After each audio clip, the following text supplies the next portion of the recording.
বিসমিল্লাহির রহমানির রহিম। সুপ্রিয় শিক্ষার্থীরা, আজকে অনলাইন ক্লাসে তোমাদের সাথে ক্লাস নেওয়ার জন্য আমি সংযুক্ত আছি ফাহমিদা হোসাইন,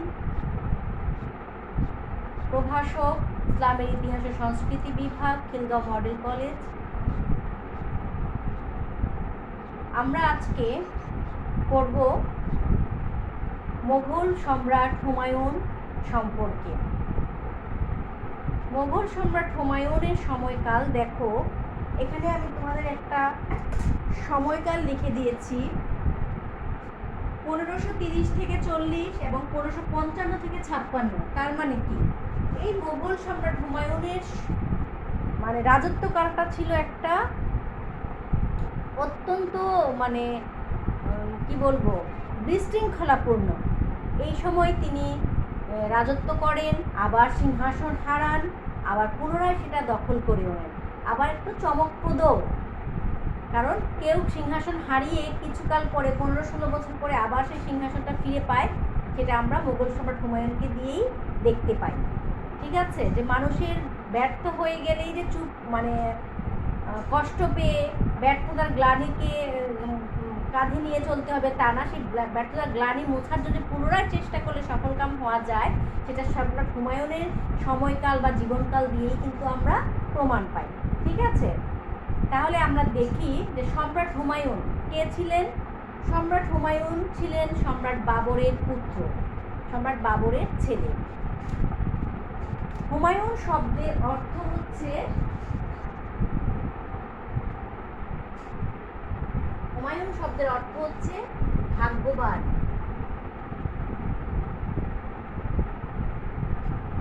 সম্রাট বাবরের 4টি ছেলে ছিল, 4 ছেলের মধ্যে হুমায়ুন ছিলেন বড়, সবচেয়ে বড় সন্তান ছিলেন সম্রাট হুমায়ুন, জ্যেষ্ঠ পুত্র। তিনি 1508 খ্রিস্টাব্দে জন্মগ্রহণ করেন। ছোটবেলায় তিনি মাতৃভাষা ছাড়া তুর্কি ছাড়াও ফার্সি, আরবি ভাষায় শিক্ষা লাভ করেন। এছাড়া তিনি দর্শন, গণিত, জ্যোতিষশাস্ত্রে গভীর জ্ঞান অর্জন করেন। শৈশবকাল হতেই তিনি কিছুটা উদাসীন প্রকৃতির ছিলেন। সাধারণ শিক্ষার সঙ্গে বাবর তাকে শাসন সম্পর্কিত বিষয়েও অভিজ্ঞ করে তুলতে সচেষ্ট ছিলেন। 20 বছর বয়সে, মাত্র 20 বছর বয়সে হুমায়ুন বাদাখশানে শাসনকর্তা নিযুক্ত হন এবং পানিপথ, খানুয়া বিভিন্ন যুদ্ধে হুমায়ুন তার বাবাকে সাহায্য করে আসেন অংশগ্রহণের মাধ্যমে। ঠিক আছে, তাহলে বাবার মৃত্যুর পর 1530 খ্রিস্টাব্দে নাসিরউদ্দিন মোহাম্মদ হুমায়ুন দিল্লির সিংহাসনে আরোহণ করেন। তাহলে তার পুরো নাম আমরা জেনে গেলাম। পুরো নাম কি? নাসিরউদ্দিন মোহাম্মদ হুমায়ুন। হুমায়ুন শব্দের অর্থ কি? ভাগ্যবান। তখন দেখা যায় এই সময় সাম্রাজ্যে একটি অস্থিতিশীল অবস্থা বিরাজ করছিল। পূর্ব দিকে আফগানগণ, সেই আফগানগণের কথা মনে আছে, সেই ইব্রাহিম লোদি বংশের কিছু লোক আফগান, তারা আফগানি পাঠান নামে পরিচিত, আফগান নামে পরিচিত। সেই আফগানরা আছে। পশ্চিমে বাহাদুর শাহ মোগল সাম্রাজ্যের জন্য হুমকি হয়ে দাঁড়ায় এবং হুমায়ুনের যে আপন ভাইরা ছিল, তার আপন ভাইরাও তাকে কোনো ধরনের সহযোগিতা করেনি। কারণ হুমায়ুন একটা কাজ করেছিল, তিনি ক্ষমতায় বসে বাবার শেষ ইচ্ছা অনুযায়ী তিনি পুরো সাম্রাজ্যটাকে 4টা ভাগে বিভক্ত করে ফেলেন। ঠিক আছে, এই 4 ভাগে বিভক্ত করে তিনি সহ 4 ভাই মিলে সেই রাজ্যটাকে ভাগ করে দেন এবং সমস্ত দায় দায়িত্ব যেসব অঞ্চলে শাসনকর্তা তার ভাইয়েরা ছিল তাদের উপর ন্যস্ত করে দেন, যার জন্য তিনি কিন্তু বিপদে তাদের কোনো সহযোগিতা তিনি পাননি। তাহলে এভাবে দেখা যায় যে দিল্লির শাসন ব্যবস্থাটা কি ছিল? একটা অরাজকতাপূর্ণ ছিল। সিংহাসন লাভের প্রথম 10 বছর হুমায়ুনকে অত্যন্ত ঘটনাবহুল ছিল। তার 1531 খ্রিস্টাব্দে কালিঞ্জরের বিরুদ্ধে অভিযান, 1532 খ্রিস্টাব্দে বিহারের মাহমুদুদের বিরুদ্ধে অভিযান এবং শের খানের বিরুদ্ধে অভিযান, চুনার দুর্গ অবরোধ, শের খান কর্তৃক বর্ষতার শিকার, এগুলির মধ্য দিয়ে কিন্তু তাকে এই সময়টা কাটাতে হয়েছে। তিনি নিশ্চিন্তভাবে কিন্তু কি করতে পারেননি? কাল ক্ষেপণ করতে পারেননি। চারদিকে যে বিদ্রোহ এবং যুদ্ধের উন্নয়ন ছিল তা অনুসন্ধান না করে তিনি দিল্লিতে বন্ধু বান্ধব নিয়ে আনন্দ উৎসব থাকতেন। তিনি যখন দিল্লির, এছাড়া তিনি কি ছিলেন, শের খান যাকে আমরা বলতেছি, এই শের খান ছিল অত্যন্ত চতুর ব্যক্তি। তাহলে এই শের খানটাকে আমরা আগে জানি। তাহলে হুমায়ুন সম্পর্কে আমাদের মোটামুটি একটু ধারণা হয়ে গেল যে হুমায়ুন ক্ষমতায় বসে যে 10টা বছর তিনি ছিলেন ক্ষমতায়, 10টা বছর তাকে বিভিন্ন 31, তার বাবা মারা যান 1530 খ্রিস্টাব্দের 26 ডিসেম্বর। তাহলে বাবার মৃত্যুর পর তিনি ক্ষমতায় বসে, মানে আমরা 31 থেকেই ধরতে পারি। এই সময়কাল থেকে যে তিনি যে 9-10 বছর ক্ষমতায় ছিলেন, অত্যন্ত ঘটনাবহুল ছিল সেই সময়টা, কারণ তাকে সর্বক্ষণ কারো না কারোর সাথে যুদ্ধ বিগ্রহের মধ্য দিয়ে সব কালক্ষেপণ করতে হয়েছিল। তাহলে হুমায়ুন সব যার কাছে এসে পরাজিত হয়ে তাকে রাজ্যহারা হতে হয়, ভাগ্যবান হুমায়ুনকে ভাগ্য বিড়ম্বিত হতে হয়, সেই ব্যক্তিটা হচ্ছেন কে, এই শেরশাহ। তাহলে আমরা এখন জানবো শেরশাহ কে। শেরশাহ হচ্ছে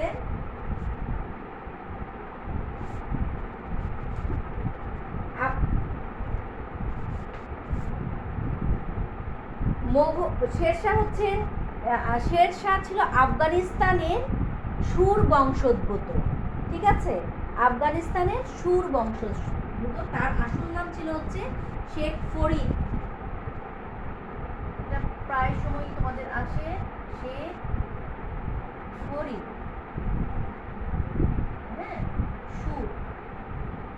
সুর বংশোদ্ভূত। তার আসল নাম হচ্ছে শেখ ফরিদ। আফগানিস্তানের বহু লোক তখন কি করত, ভারতবর্ষে এসে বসবাস করত। কারণ আমরা জানি যে বর্তমান পাকিস্তান এবং আফগানিস্তানের সীমানা কি একদম লাগো, আমাদের যেমন ভারত বাংলাদেশ সীমানা জাস্ট একটা রাস্তা, ঠিক আফগানিস্তান আর পাকিস্তানের সীমানাও এইরকমই। তাহলে এখন আগে তো পাকিস্তানটা কি ছিল, ভারতীয় উপমহাদেশের আন্ডারে ছিল। আফগানিস্তানের অধিবাসীরা সাধারণত আফগান বলা হতো, তাই বলা যায় যে মানে শের শাহ নিজেকে আফগানি বলে তিনি কি করতেন, পরিচয় দিতেন, বা নিজেকে আফগানি বলে তিনি মনে করতেন। যার জন্য এই হুমায়ুন শেরশাহর দ্বন্দ্বটা কিন্তু তোমাদের বেশিরভাগ সময় আসে মোগল আফগান দ্বন্দ্ব। হুমায়ুন হচ্ছেন মোগল বংশের আর শেরশাহ হচ্ছে আফগানি বংশের। ক্লিয়ার? ছোট্ট একটা প্রশ্ন কিন্তু হয়ে গেল এখানে, কেন মোগল আফগান শেরশাহ, হুমায়ুন এবং শেরশাহ দ্বন্দ্বকে কেন মোগল আফগান দ্বন্দ্ব বলা হয়? ঠিক আছে, যে এক কথায় হুমায়ুন ছিল মোগল বংশের এবং শেরশাহ ছিল, নিজেকে শেরশাহ কী করতো, আফগানি বংশোদ্ভূত মনে করতো, বা আফগান মনে করতো নিজেকে, ওখানকার আফগানিস্তানের অধিবাসী বলে, তাই সেটা মোগল আফগান দ্বন্দ্ব নামে পরিচিত। তাহলে এই যে মোগল আফগান দ্বন্দ্ব শেরশাহ এবং হুমায়ুনের মধ্যে শুরু হয়। শেরশাহ আসলো কেন, হঠাৎ করে শেরশাহ ব্যক্তিটা এখানে আসলো কেন? দেখো তুমি, শেরশাহর বাল্য নাম ছিল শেখ ফরিদ। তার পূর্বপুরুষ আফগানিস্তান হতে এসেছে। তিনি যোগ্যতার বলে সাসারাম ও খাওয়াসপুরের জায়গির পরিচালনা করেন। এরপর তিনি এরপরে তিনি বাবরের অধীনে চাকরি করেন। ঠিক আছে, এই চাকরি করা অবস্থায় তিনি যে মোগলদের প্রশাসনের কিছু দুর্বলতা আছে সেই জিনিসগুলো তিনি জেনে যান, এবং পরবর্তীতে তিনি এই হুমায়ুনের দুর্বলতার সুযোগে তিনি তার সাথে সংঘর্ষে লিপ্ত হন। এবার আমরা দেখি যে এই সংঘর্ষটা কিন্তু কোনো একটা নির্দিষ্ট কারণে হয় নাই। সংঘর্ষটার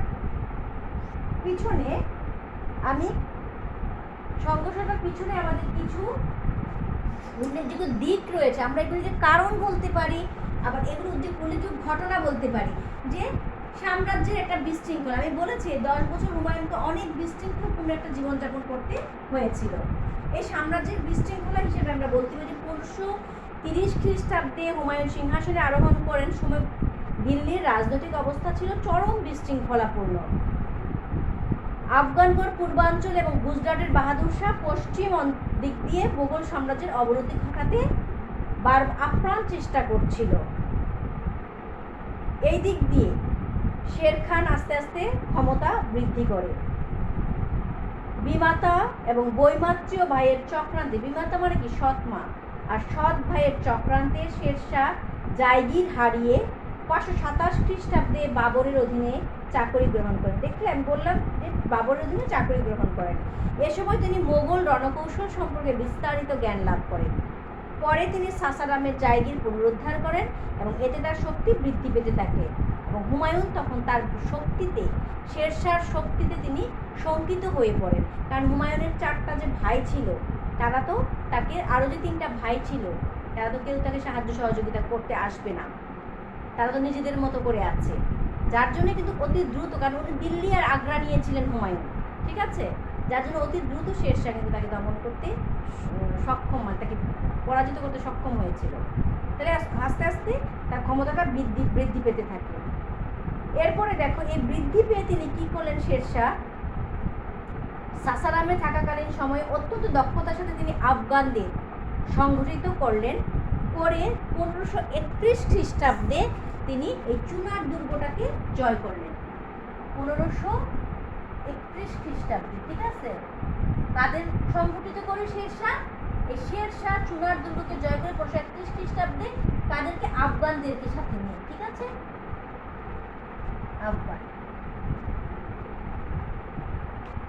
আফগানদেরকে সাথে করে বা সংগঠিত করে 1531 খ্রিস্টাব্দে শেরশাহ চুনার দুর্গটা জয় করে নেয়।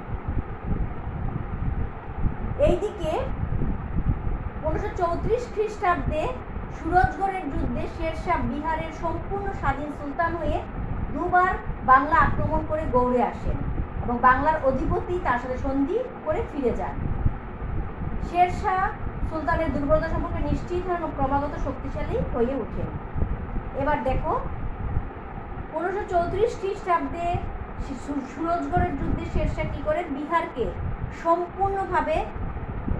সম্পূর্ণ স্বাধীন সুলতান হয়ে, বিহার আর বাংলা কিন্তু পাশাপাশি, ঠিক আছে, তাহলে তিনি বিহারের স্বাধীন সুলতান হলেন এবং তিনি বাংলাকে আক্রমণ করলেন।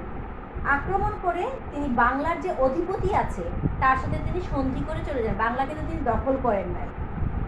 শেরশাহ তখন কি করতে পারেন, বুঝতে পারেন যে প্রশাসন আসলে অত্যন্ত দুর্বল, কারণ এই হুমায়ুনের আন্ডারে ছিল এই বিহার আর এই বঙ্গ।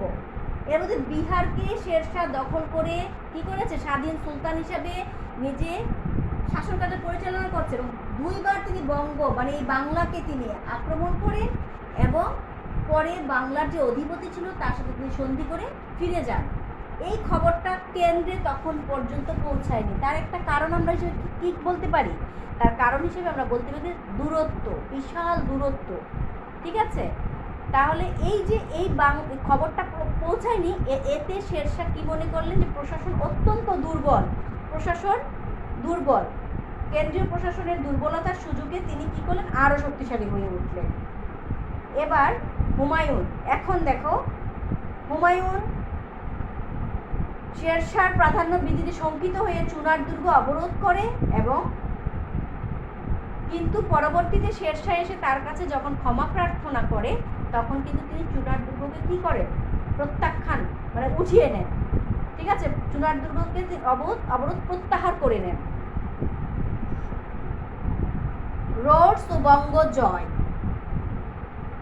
বাংলার পথ দিয়ে হুমায়ুন চুনার দুর্গ আক্রমণ করলে, মানে বাংলা যাচ্ছে হুমায়ুন, তার পথে তিনি কী করলেন, চুনার দুর্গ আক্রমণ করলেন এবং অবরোধ করলেন। বুঝতে পারছো, ক্লিয়ার করো। শেরশাহ আগে চুনার দুর্গ দখল করে নিয়েছে, এরপরে শেরশাহ বিহার জয় করে ফেলেছে, বাংলাও অবরোধ করছে, বাংলা তারপর 2বার অবরোধ করার পরে একটা চুক্তির মাধ্যমে চলে আসছে। এখন হুমায়ুন খবর পেয়ে যাচ্ছে, কোন পথ দিয়ে যাচ্ছে, চুনার দুর্গ হয়ে তার বিহার বাংলাতে যেতে হবে। চুনার দুর্গের পথ দিয়ে যাওয়ার সময় তিনি চুনার দুর্গকে অবরোধ করলেন। যখন শেরশাহ মৌখিকভাবে তার বর্ষতা স্বীকার করলো তখন তিনি কি করলেন, এই চুনার দুর্গের অবরোধ প্রত্যাহার করলেন। প্রত্যাহার করে তিনি এখন বাংলাতে যাচ্ছেন।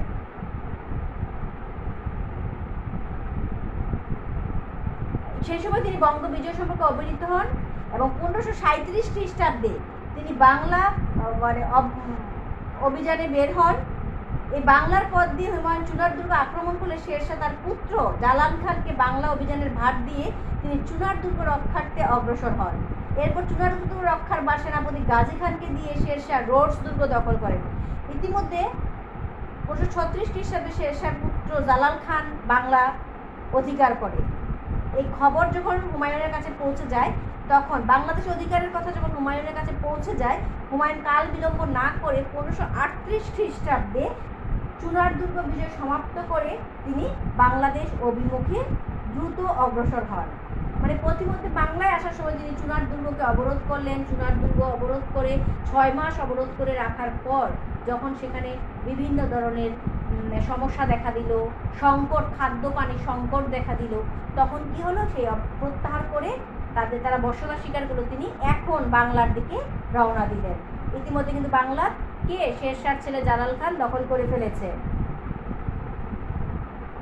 যখন তিনি বাংলার দিকে রওনা দেন, সেই সময় সুচতুর শেরশাহ হুমায়ুনকে বাধা না দিয়ে তিনি আস্তে করে কি করেন, সরে পড়েন।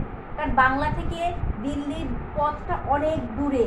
তিনি কি করলেন, তাকে বাধা দিলেন না, মুখে হলেন না, বাধা না দিয়ে তিনি কি করলেন, তিনি চলে আসলেন কোথায়, শেরশাহ চলে আসলো দিল্লির দিকে, হুমায়ুন যাচ্ছে কোন দিকে, বাংলার দিকে। 1538 খ্রিস্টাব্দে বাংলা সহজেই মোগলদের হস্তগত হয়। তাহলে বাংলা মোগলরা কখন জয় করে, এখানে 1538। ঠিক আছে।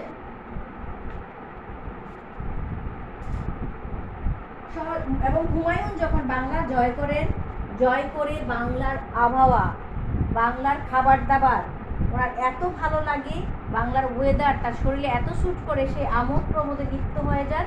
এবং শেরশাহ সেই সুযোগে এসে দিল্লির সাথে বাংলার যোগাযোগটাকে তিনি বিচ্ছিন্ন করে দেন।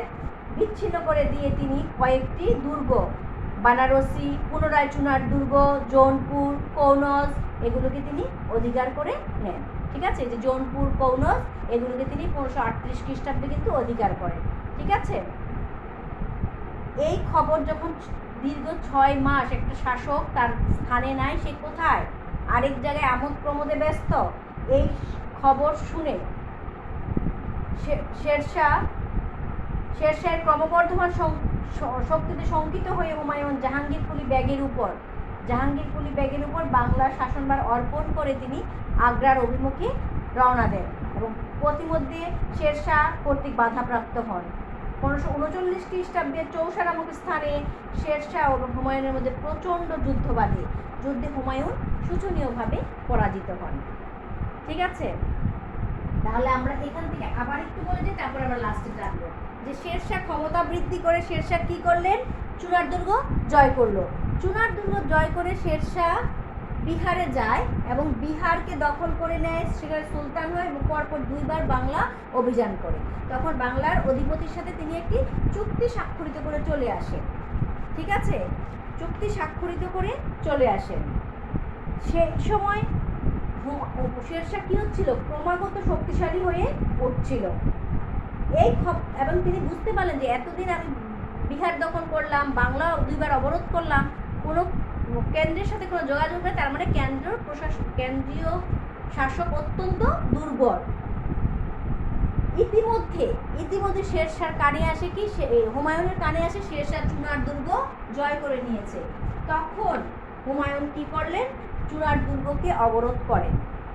কিন্তু তখন শেরশাহ তার কাছে কি করে, বর্ষতা স্বীকার করে এবং তিনি সেটা প্রত্যাহার করে নেন। কিন্তু পরবর্তীতে কিন্তু আবার শেরশাহ মানে হুমায়ুন শেরশাহ যখন বাংলা বিহার দখল করে নেয় এবং বঙ্গ অভিযান করে, তখন হুমায়ুন পুনরায় আবার 6 মাস অবরোধ রেখে, সেটা 1537 খ্রিস্টাব্দে 6 মাস অবরোধ রেখে কিন্তু তিনি চুনার দুর্গকে জয় করেছিলেন। সেই সাথে সাথে তিনি রোডস দুর্গটাও দখল করেন 1536 খ্রিস্টাব্দে। আবার এইদিকে 1536 খ্রিস্টাব্দে শেরশাহর পুত্র বাংলাকেও জয় করে নেয়। এই বাংলার খবর যখন শেরশাহর কাছে পৌঁছায়, তখন শেরশাহ কাল বিলম্ব না করে হুমায়ুনের কানে পৌঁছায় যে শেরশাহর পুত্র জালাল খান বাংলা দখল করে নিয়েছে। তিনি কাল বিলম্ব না করে তিনি কোথায় চলে আসলেন, তিনি বাংলার অভিমুখে রওনা দিলেন।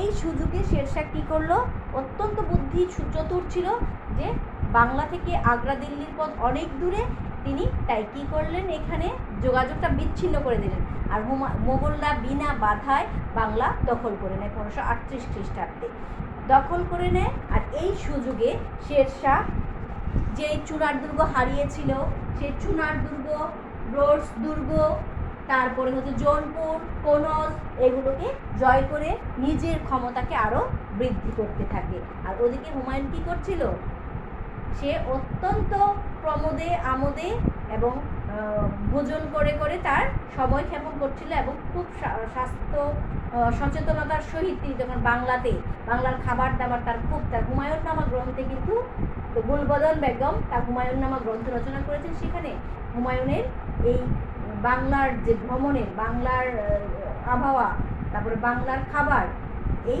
কথাগুলো তিনি সেখানে উল্লেখ করেছেন। যাই হোক, যখন হুমায়ুনের কানে গেল যে শেরশাহ কী করছে, দিল্লি আগ্রা দখল করে নিচ্ছে এবং অত্যন্ত শক্তিশালী হয়ে উঠেছে, সেই সময় তিনি ভীত হয়ে তিনি বাংলার শাসনকর্তা জাহাঙ্গীর কুলি বেগের উপর ছেড়ে বাংলার শাসন কার উপরে বললাম, জাহাঙ্গীর কুলি। এখানে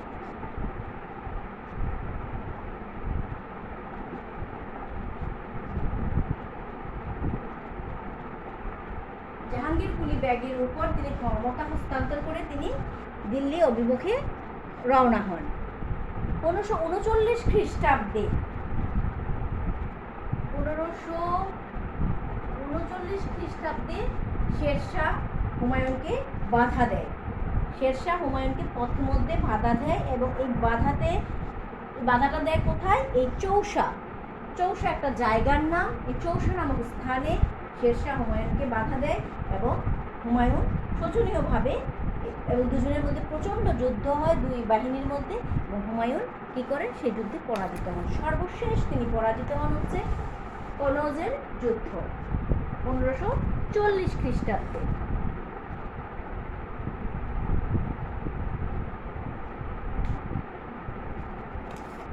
চৌসার যুদ্ধে পরাজিত হয়ে হুমায়ুন রাজধানী প্রত্যাবর্তন করে নতুন সৈন্য সংগ্রহ করে।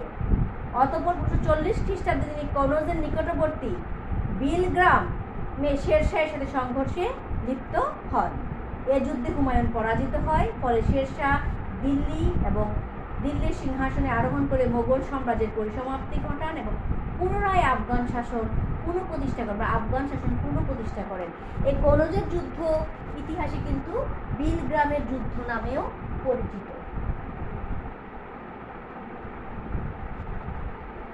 বিলগ্রাম, ঠিক আছে।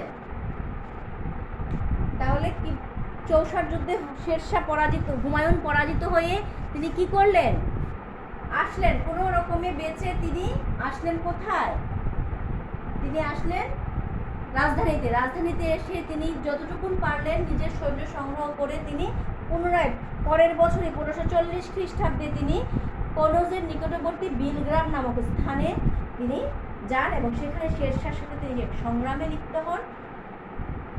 এই যুদ্ধে হুমায়ুন পরাজিত হয় এবং পরাজিত হয়ে মোগল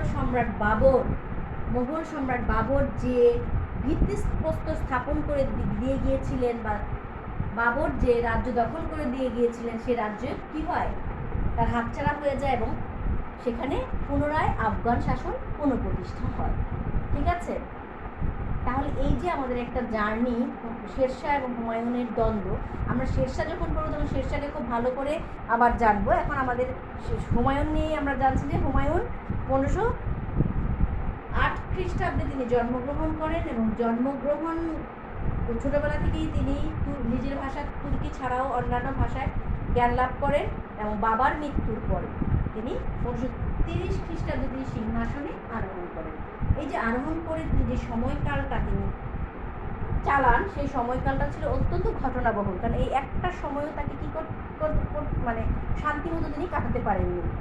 তার প্রত্যেকটা সময় কোনো না কোনো যুদ্ধের মাধ্যমে, কোনো না কোনো গোলযোগের মাধ্যমে কাটাতে হয়েছিল। ঠিক আছে। এর ফলে দেখা যায় যে সাম্রাজ্যের বিশৃঙ্খলার সৃষ্টি হয়। আর এই সাম্রাজ্যের এই বিশৃঙ্খলার সুযোগে শেরশাহ কে ছিলেন, সাসারামের জায়গিরদার, তার বিমাতা মানে সৎ মা এবং বৈমাত্র ভাই সৎ ভাইয়ের প্ররোচনায় তিনি সাসারামের জায়গির তো আমরা জানি যে একটা অঞ্চল কাউকে দিয়ে দেওয়া, কোনো মানে কোনো সেনাপতিকে অথবা কোনো কর্মচারীকে ওই অঞ্চলটা কি করা, দেখভালের জন্য দিয়ে দেওয়া, শুধু বছর শেষে কিন্তু একটা নির্দিষ্ট পরিমাণ কর হস্তান্তর করবে। সেই রকম ছিল সাসারামের জায়গির ছিলেন শেরশাহ, কিন্তু বৈমাত্রীয় মা আর বৈমাত্রীয় ভ্রাতা, বিমাতা আর বৈমাত্রীয় ভ্রাতা, তাদের প্ররোচনায় তিনি সেই সাসারামের জায়গির তিনি কি করেন, বিক্রি করে দেন। পরবর্তীতে তিনি বাবরের অধীনে চাকরি নেন। চাকরি নিয়ে তিনি কি করলেন, ওখানে যেখানে চাকরি করে সেখানে প্রশাসন সবই জানা যায়, এখানকার অবস্থা, প্রশাসনের অবস্থা, তারপরে যুদ্ধ সরঞ্জামের কৌশল, সব তিনি যুদ্ধের কৌশলগুলো সব তিনি এখানে জেনে যান। জেনে তারপর যখন হুমায়ুন শেরশাহ সম্রাট বাবর মারা যাওয়ার পর হুমায়ুন যখন ক্ষমতায় বসেন, তখন তিনি তার এই বুদ্ধিগুলি কাজে লাগিয়ে কি করলেন, একটা জায়গির বিক্রি করে তিনি পুনরায় সাসারামের জায়গির কিনেছিলেন, কিন্তু সেই জায়গিরদার থেকে তিনি হয়ে গেলেন রাজ্যের কি সম্রাট বা রাজ্যের সুলতান শেরশাহর নাম কিন্তু আমরা সবাই মোটামুটি জানি, আমাদের জানা আমরা ওনাকে যখন পড়বো ওনার আরও কৃতিত্ব আছে, উনি শের খান উপাধি কীভাবে লাভ করেন সেগুলো বলবো আজকে। যেহেতু আর আরেকটা জিনিস বলেছি, হুমায়ুন ও শেরশাহর দ্বন্দ্ব কিন্তু কী নামে পরিচিত, আরেকটা বলেছি মোগল আফগান নামে পরিচিত। মোগল আফগান যুদ্ধ আসলে তোমরা ভয় পেয়ে যাবে না, এই হুমায়ুন আর শেরশাহর দ্বন্দ্বটাই।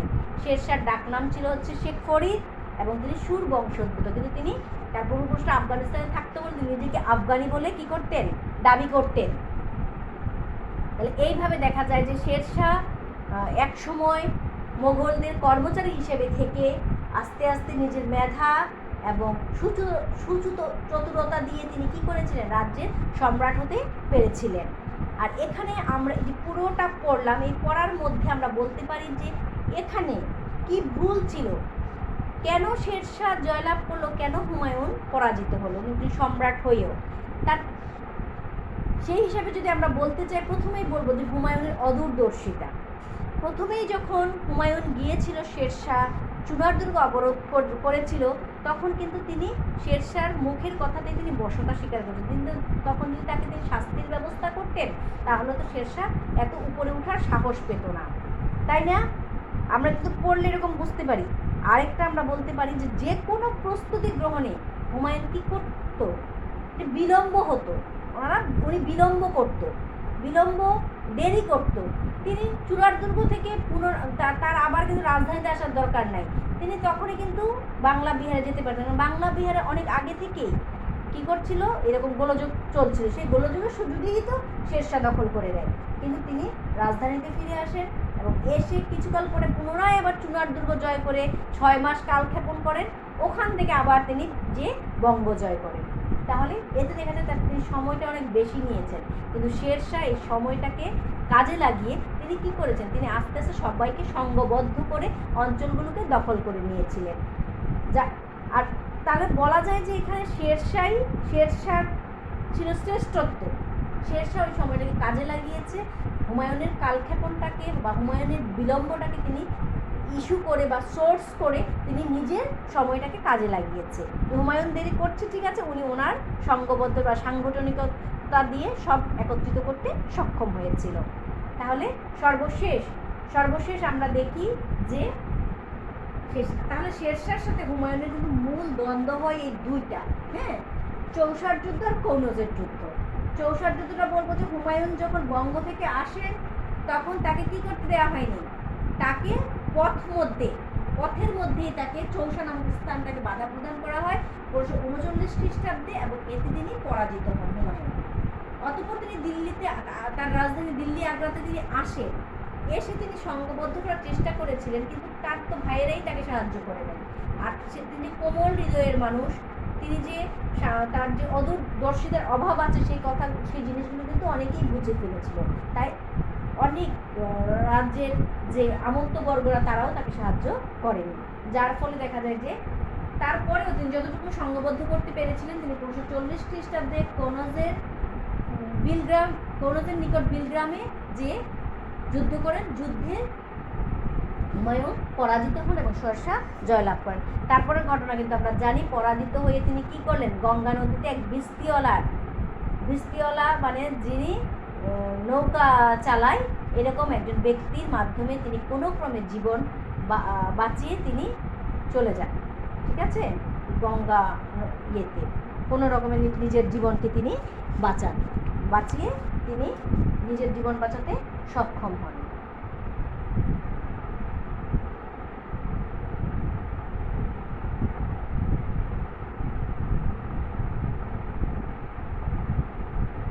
অতঃপর দেখা যায় যে গৃহহীন অবস্থায় বিভিন্ন জায়গায় তিনি ঘুরে বেড়ান, কিন্তু কোনো সাহায্য না পেয়ে তার যে পড়ব আমরা, তার বন্ধু, বাল্যবন্ধু বৈরাম খান, এই বৈরাম খান তাকে কোনো মানে বাঁচিয়ে তার স্ত্রীকে নিয়ে, তার সন্তান সম্ভব স্ত্রী সম্ভবত ছিল, স্ত্রীকে নিয়ে তিনি পারস্যে তার দেশ, বৈরাম খান ছিল বাবরের অধীনে চাকরি করতে এবং হুমায়ুনের বাল্যবন্ধু ছিল।